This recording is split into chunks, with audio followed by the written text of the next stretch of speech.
TV Informativo. Aqui o Vale se vê.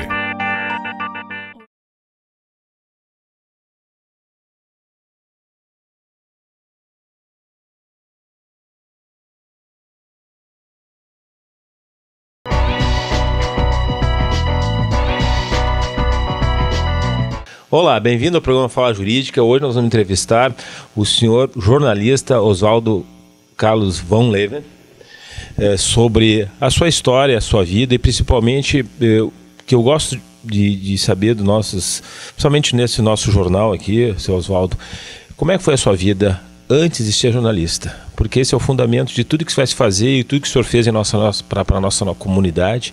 Como é que foi a sua vida aqui, sua trajetória desde adolescente? E seja bem-vindo ao programa Fala Jurídica, que é um programa, na sua essência, de buscar conhecimento jurídico, mas essencialmente buscar pessoas que tiveram uma experiência muito grande e que contribuíram, de fato, para a Lajado. Bem-vindo ao nosso programa e bem-vindo ao teu programa, Oswaldo. Obrigado, vou aceitar esses elogios porque eu sou teu amigo, né? Não posso fazer de maneira diferente. Eu sou filho de um holandês, médico, com uma mãe, filha de francês, com um italiano, agricultores. Nasci em São Francisco de Paula e lá fiquei durante, eu acho que até os 9, 10 anos. Meu pai era médico e como os colégios ali eram muito difíceis e muito impróprios para um ensino melhor, ele se mudou para Nova Petrópolis, onde eu fiz o primário. De Nova Petrópolis, eu fui fazer o ginásio em Caxias do Sul, e ali eu tive o meu primeiro problema, que a minha vida foi cheia de problemas e de pepinos. A minha mãe, ela gostaria que eu fosse piloto. O sonho dela, porque era da colônia, era um avião voando. Ela não entendia aquilo, como é que podia ser. E meu pai é um holandês, e esses germânicos são normalmente bastante fechados, e eram naquele tempo. Ele disse, bom, se tu quer que ele seja piloto, existe uma escola de aviação em Gravataí, tu vai lá, matricula, e vamos deixar ele ser piloto. Minha mãe, faceira da vida, pegou um ônibus em Nova Petrópolis de manhã cedo, foi chegar em Porto Alegre de noite, se hospedou numa pensão, a primeira que ela encontrou. No dia seguinte foi na rodoviária e perguntou onde é que era São Francisco de Paula. Aí o cara... Não, ali era onde é que era o seminário esse, né, que era lá. Eles disseram, olha, a senhora pega esse ônibus aí que a senhora vai chegar lá. Ela pegou o ônibus, foi, me matriculou, tudo certinho, trouxe todo aquele mundo de coisas que tinham que ser feitas para a gente ficar lá de março até julho, vim para casa em julho e depois voltar e ficar até o fim do ano. Quando ela chegou feliz da vida e mostrou aquela papelama para meu pai olhou e começou a rir. Mas o que tu está rindo? Diz ele, tu matriculou ele no seminário. Não foi na escola de aviação. Mas aqui lá são padres jesuítas, gente muito boa, ensina muito bem. Então deixa ele ficar lá, uma temporada para ir para lá. E realmente eu fiquei num seminário durante 3 anos. Numa vida difícil, porque tinham 3 divisões. A primeira divisão não podia falar com a segunda nem com a terceira, e vice-versa. As pessoas passavam nos corredores não se olhavam. E era uma dureza incrível. Se tu fosse olhar para o lado para colar, o teu colega levantava o dedo e dizia, aqui, o fulano está colando, viu? Então era tratado assim, tudo com desconfiança com aquele negócio, mas tinha uma educação muito boa. Posso dizer que a tua essência de fundação é jesuíta? Tua essência... Eram padres jesuítas, foi isso que interessou ao meu pai. E para ti hoje, sente a presença da educação jesuíta na tua vida? Na minha vida religiosa eu não sinto muito isso, mas na parte educativa isso foi muito importante, muito importante. Só que ali eu não tinha vocação, não era a minha vontade. E é só da minha mãe, que era muito católica, os italianos de antigamente, sabe como é que é aquilo. Aí então eu digo, olha, eu não vou mais, eu não vou ficar. Peguei as minhas roupas quando eu vim na última vez, arrumei tudo direitinho, vim de ônibus para casa, trazendo tudo de volta. Então meu pai disse, bom, agora tu vai ter que trabalhar. Eu estava na 3ª série. Cheguei, fomos a Caxias, ele me matriculou, Só que os padres disseram lá, os irmãos lá disseram para ele, olha, ele tem que começar do primeiro ano do ginásio de novo. Esses 3 anos não tinha ainda aquela nova lei, esses 3 anos não vale nada. E eu fiz o ginásio até a 3ª série 2 vezes. Aí, dali, eu saí, ele queria que eu fosse médico, eu não queria ser médico, nós tivemos aqueles atritos de pai a filho e coisa, mas ele era durão, ele não perdoava assim se não fosse a vontade dele e a dele. Ele me deu uma quantidade de dinheiro, e chegou com a quantidade de dinheiro e me disse, onde é que eu te matriculo? Eu digo, onde tiver clássico. Não, eu quero que tu seja médico, eu te matriculo no científico. Eu digo, não, mas eu não quero ser médico. E daí ele me disse, então tu vai fazer a tua vida, está aqui o dinheiro, tu vai viver uns 6 meses sem problema, não precisa nem trabalhar. Daqui para frente tu te vira. Tinha quantos anos nessa aula? Eu já estava com mais idade, com 14 para 15, porque eu perdi aqueles 3 primeiros anos, né, de ginásio, tive que fazer 2 vezes. Só que eu não precisei abrir livro, né, porque o jesuíta, o ensino era uma coisa maravilhosa. Não precisei, eu fiz tudo aquilo lá sem abrir livro, só estudando inglês. Porque lá no seminário não tinha a língua inglesa. Aí dali eu fui para a beira da rodoviária, da estrada que tinha nova lá, que ligou, que o Getúlio fez, que ligou o Rio Grande do Sul com o Rio de Janeiro, né? Eu fui para lá, botei a mão para frente lá, que vinha vindo um caminhão de carga, eles paravam naquele tempo, botei dentro do caminhão de carga, me largaram em Novo Hamburgo. Novo Hamburgo tinha minha avó. Eu fui para a casa da minha avó, no dia seguinte fui na Rádio Progresso, porque em Caxias eu fazia as folgas do locutor que fazia as folgas dos locutores. E aí eu tinha prática de lá. Fui lá, fiz o teste com o gerente da rádio. Ele me disse, olha, excelente, não tem problema nenhum. Só que eu não tenho aqui em Novo Hamburgo, eu não tenho vaga. E eu vou ver se na rede, que o Balvet tinha essa rede toda estadual, era tudo dele, né?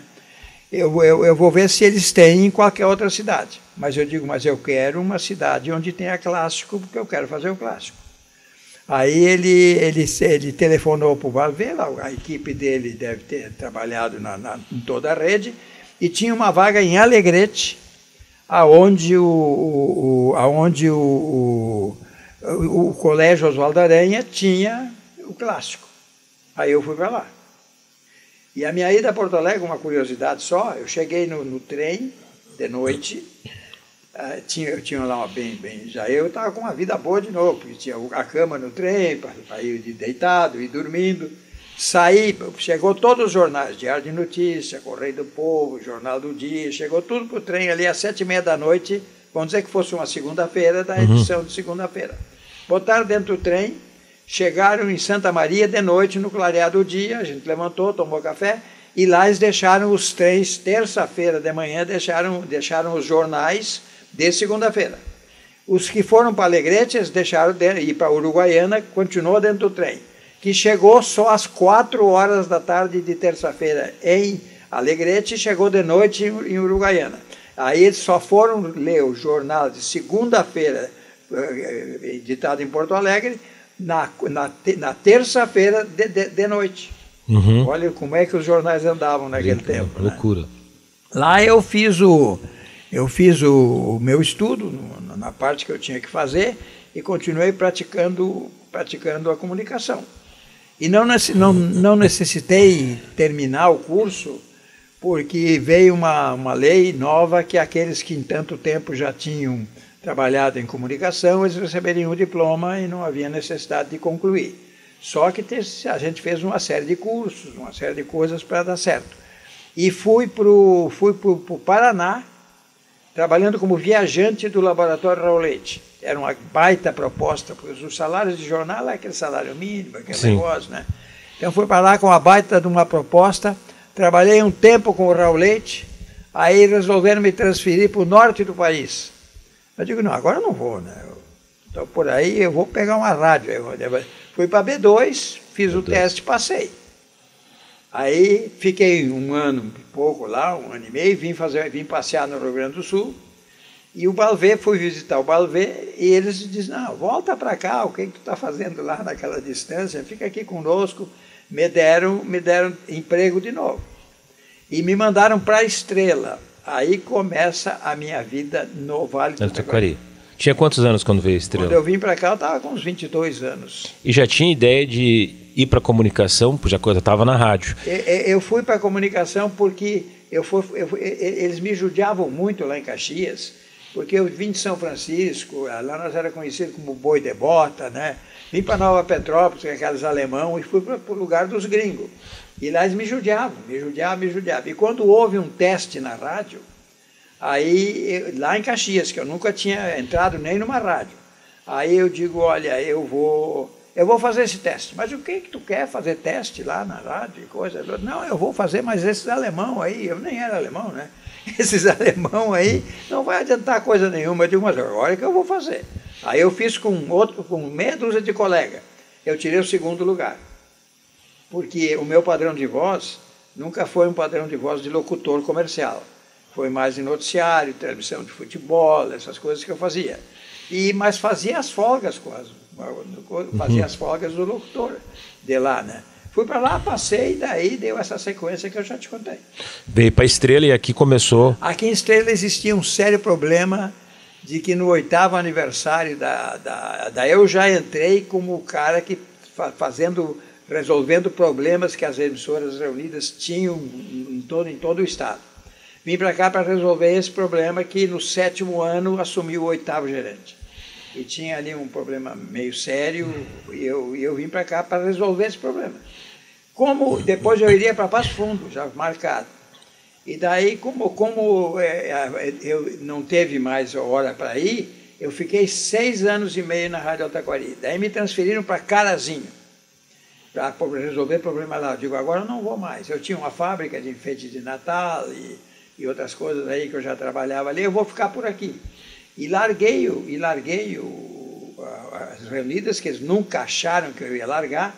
Eu já tinha aqueles 10 anos, onde eu não poderia ser demitido de maneira nenhuma, só se eu roubasse ou fizesse uma coisa errada, e não fui nem na justiça para fazer. Eu digo, eu não vou nem lá na justiça. Vocês podem deixar que vai passar os 10 anos, vocês vão ver, eu não tenho nada contra vocês. Claro. Sempre foi super bem tratado por vocês e jamais iria fazer uma coisa contra as reunidas. Aí a Independente, que tinha sérios problemas de modernidade, porque era uma rádio sozinha, aqui fora, né? Eu concordei com eles, trouxe a minha fábrica para Lajeado e concordei com eles em ficar 1 ano.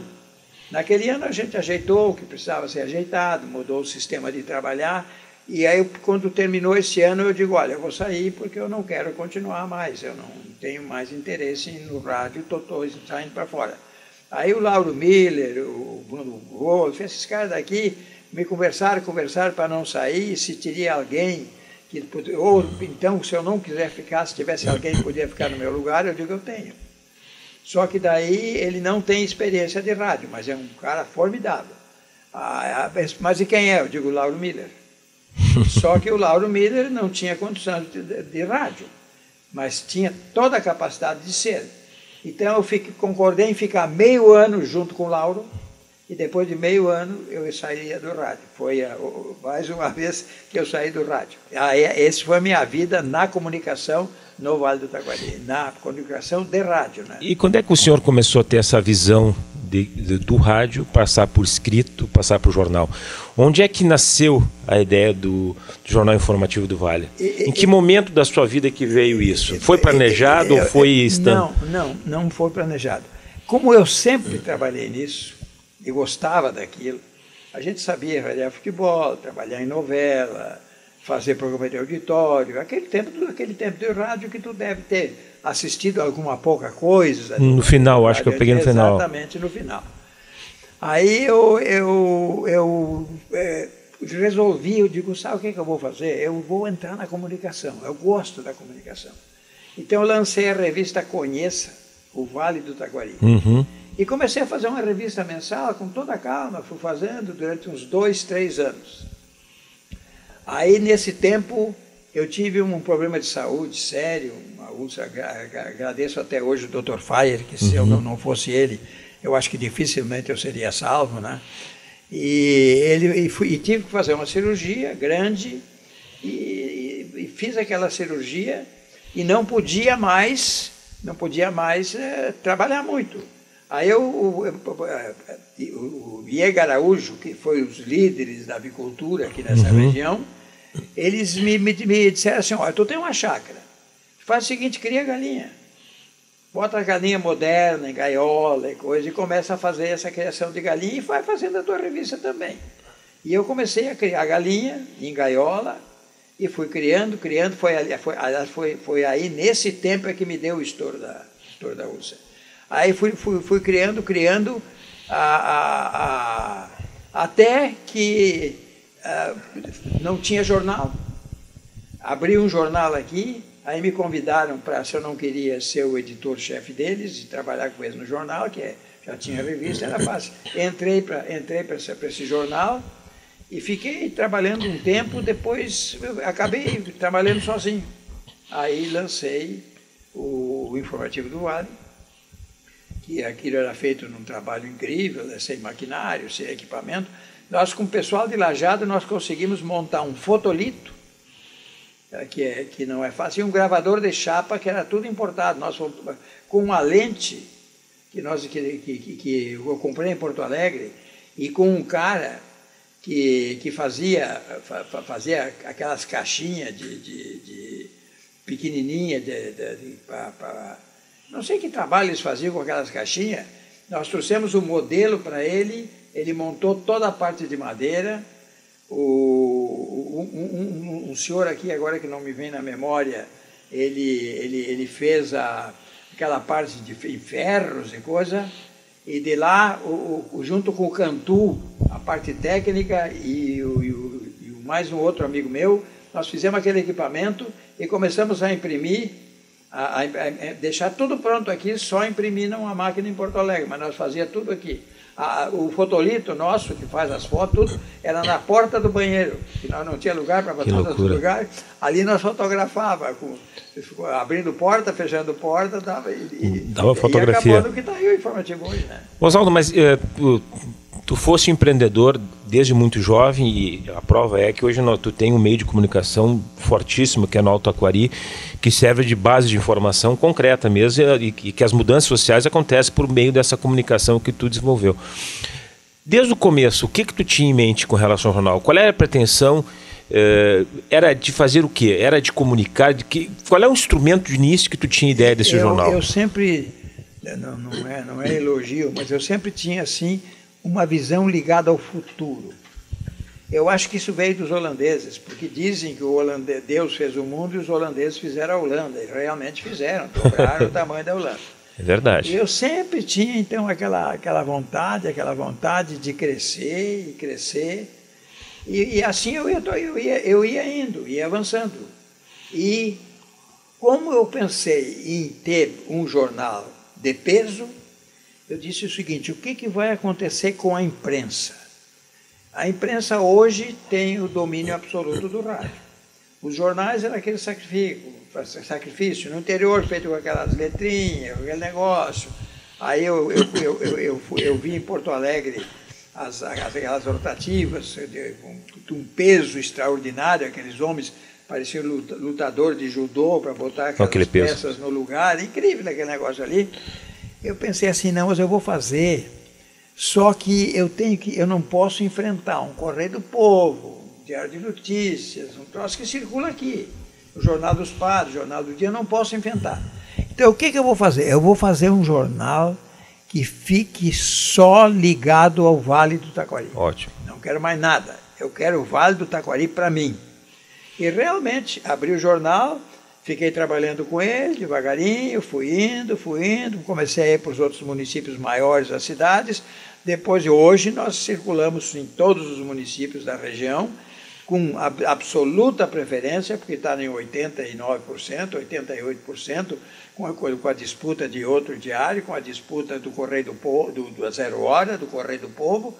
Eles estão muito afastados de nós, estão mais do que o dobro afastados de nós, como um veículo diário de comunicação. Não tenha dúvida, é aí que vai a minha pergunta. Na verdade, o jornal ele é o termômetro e a sensibilidade da população.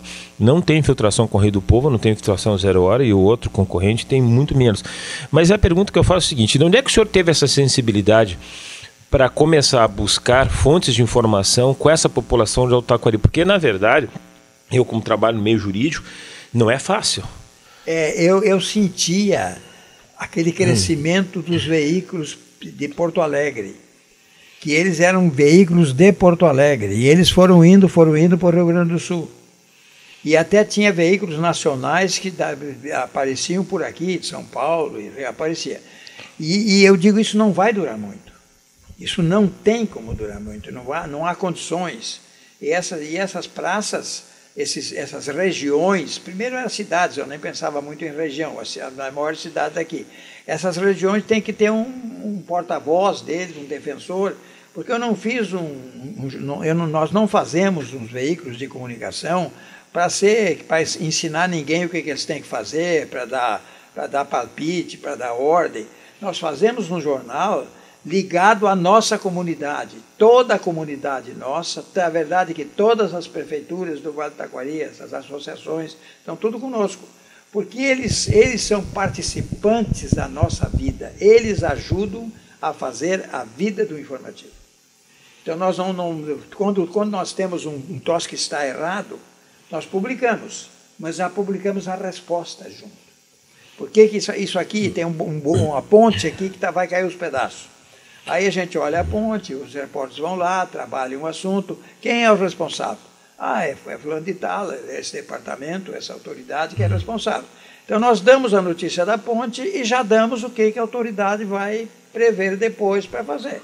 Porque se eu vou dar no outro dia, um cara lê hoje o jornal, no outro dia ele não lê.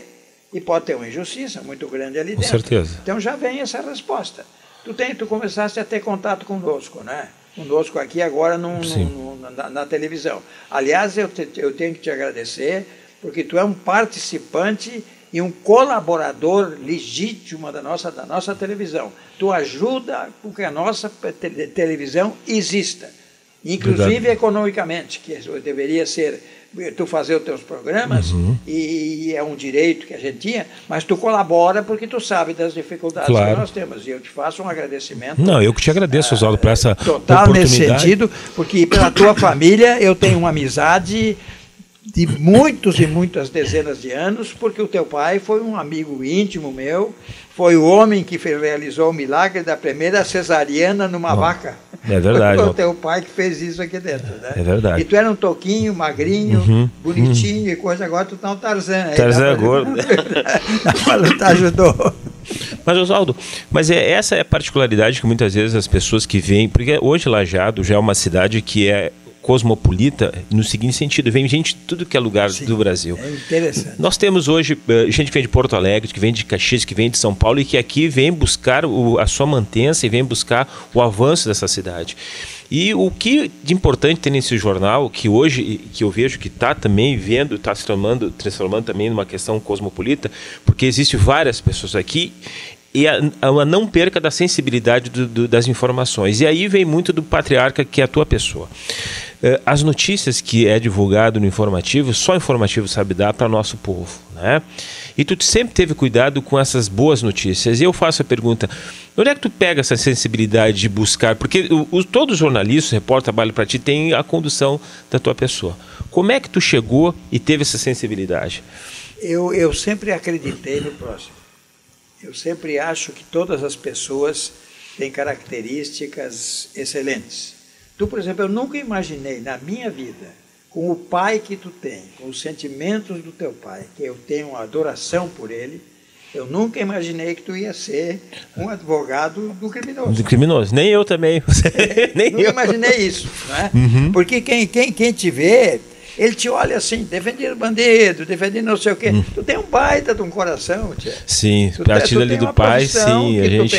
tu tem a tua família toda tem um baita de um coração. Sim. Aí eu posso te fazer também a pergunta: o que é que te levou a isso? Realmente, mas enquanto a gente faz a justiça privada, o senhor faz uma justiça social. E essa pergunta eu quero saber, como é que o senhor teve essa sensibilidade de... E eu vou fazer essa pergunta no próximo programa, mas essa é importante que o senhor já tenha em mente. Como se busca essa sensibilidade de hoje? Nós temos um jornal aqui no Alto Taquari que supera a 0 Hora, o Correio do Povo e qualquer outro que venha. Em circulação total. Não tem. Eu acho que porque eu participo junto com a comunidade para fazer o jornal. É uma entrega total. Como eu participo com a televisão. Eu já empreguei aqui essa televisão, eu já estou com um prejuízo de mais de $500 mil. Não tenha dúvida.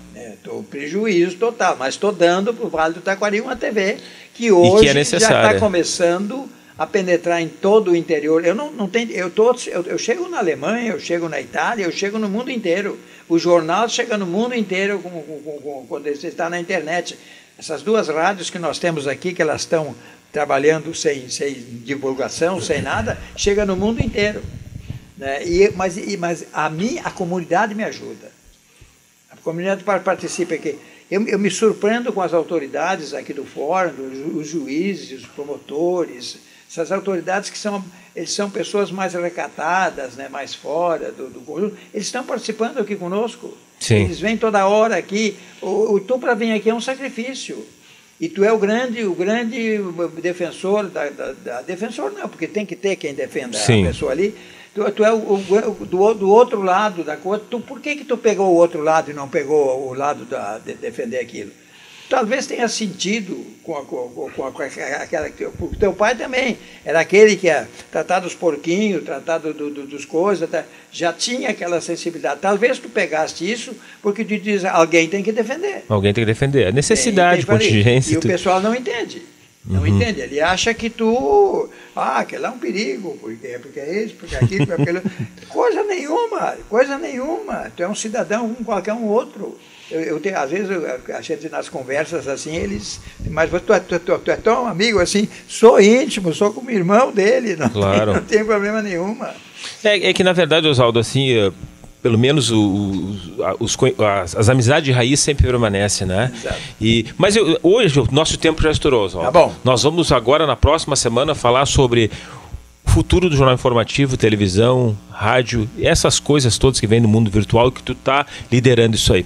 Até a nossa próxima semana e vamos fazer uma excelente entrevista com o Oswaldo Carlos Van Leven, que não tenha dúvida que foi um dos maiores empreendedores a nível literário, cultural e jornalístico do nosso Alto Taquari. Até mais.